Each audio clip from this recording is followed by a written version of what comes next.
All right, let's talk about communications, comms. So it can be expensive to get into.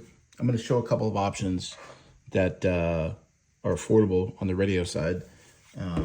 Let's first look at the headset, because this is the one thing that you can't really get away with spending a lot of money on. Unfortunately, there's not many people using this stuff but the military, so you got to pay the Uncle Sam prices. So anyways, the headset I went with was the OpsCore communication headset, Castle Comms, or the amps as they're known.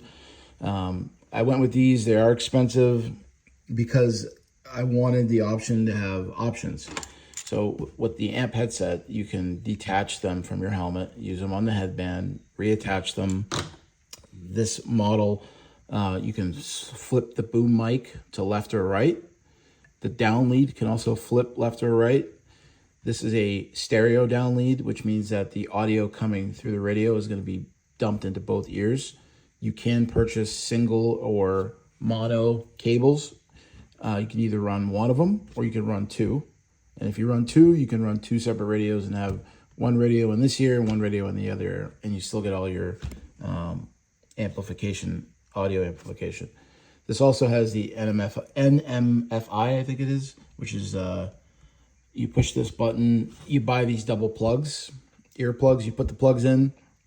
They're magnetically induction controlled by the headset, so there's no batteries. You just put them in your ear, then you put these over, push this button, and it's like having double plugs, but you still have your audio pass through, which is really cool. You can get other options like old surplus contacts. These have a better noise reduction, especially when you're double plugging them, than the contacts do. But you know, if you're on a real budget, you can pick up contacts. Just be careful you don't get a knockoff version. So yeah, so again, this part is kind of expensive. There's no way around it. If you want to get into comms, you don't need a helmet. This is for night vision. This is my night vision helmet, obviously. You don't need a helmet. You can just get the headset, and now you're calmed up. The other option you need is a down lead. So this is a U94 NATO down lead. It's like a large 3.5 millimeter head jack, but much bigger. And this will work in any U94 NATO push to talk, which I will show you next. So for radios, I started with good old Fang Gang. A lot of guys hate these. You can get them prepped to work and you know, be a pirate, like, you know, the ham guys would say. You can do a couple of upgrades. You could get a, this is from Covert Arms. He makes this PTT guard and sleeve. And then I also buy USB-C batteries, so you can just direct charge them and then drop this in a pouch. I also like to upgrade to ZBM2's foul weather. He makes the best antennas, so you can throw one of those on there, and this is a decent radio just to get you started.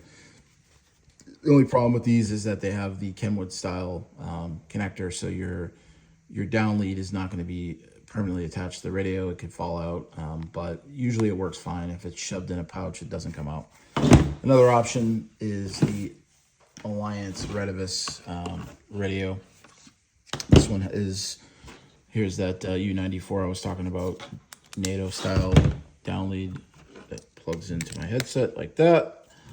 And basically you're gonna have to get one of these for every radio you have, because you know, they're all the same. I do have other military style radios I'm not going to show for OPSEC reasons, but these are what I started with originally. It's also what I recommend. This is the, what model is this? Alliance model HA1G, that's Hotel Alpha 1 Golf. GMRS FCC approved for GMRS use. You do have to get a GMRS license.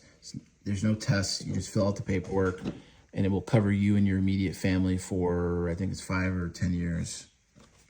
So this comes pre-programmed with the GMRS frequencies. You don't have to do anything. You don't have to mess around. It's got all the GMRS channels, and that's what I use. I use GMRS. You could program GMRS repeaters. There's different zones. You can switch zones here.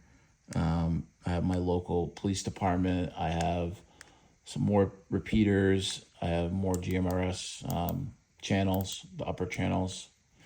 You can do dual watch. You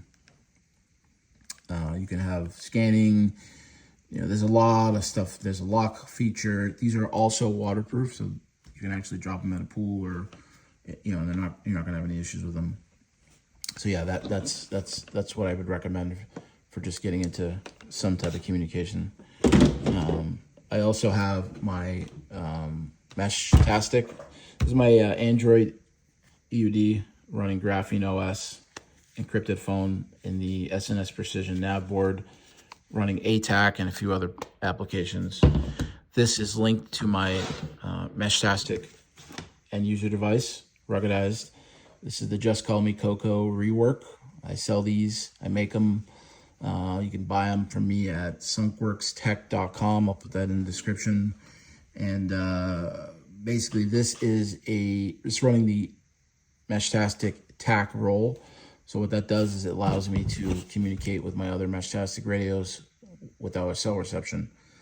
And all of the overlays and the shared data that you would use in ATAC can be relayed over the Mesh-tastic LoRa network, which is really cool. So you can check these out on the website. Another option that I recently got into is the CellX 343, PRC 343. This is a 2.4 gigahertz spectrum, low probability of interception radio. These were, I think, the personal role radios is what the military calls them. They were meant to be for team communications. I believe it's like a 500-yard range, line of sight. Again, they're Wi-Fi 2.4, but they have some really cool technology in these. There are a ton of fakes. This is not a fake.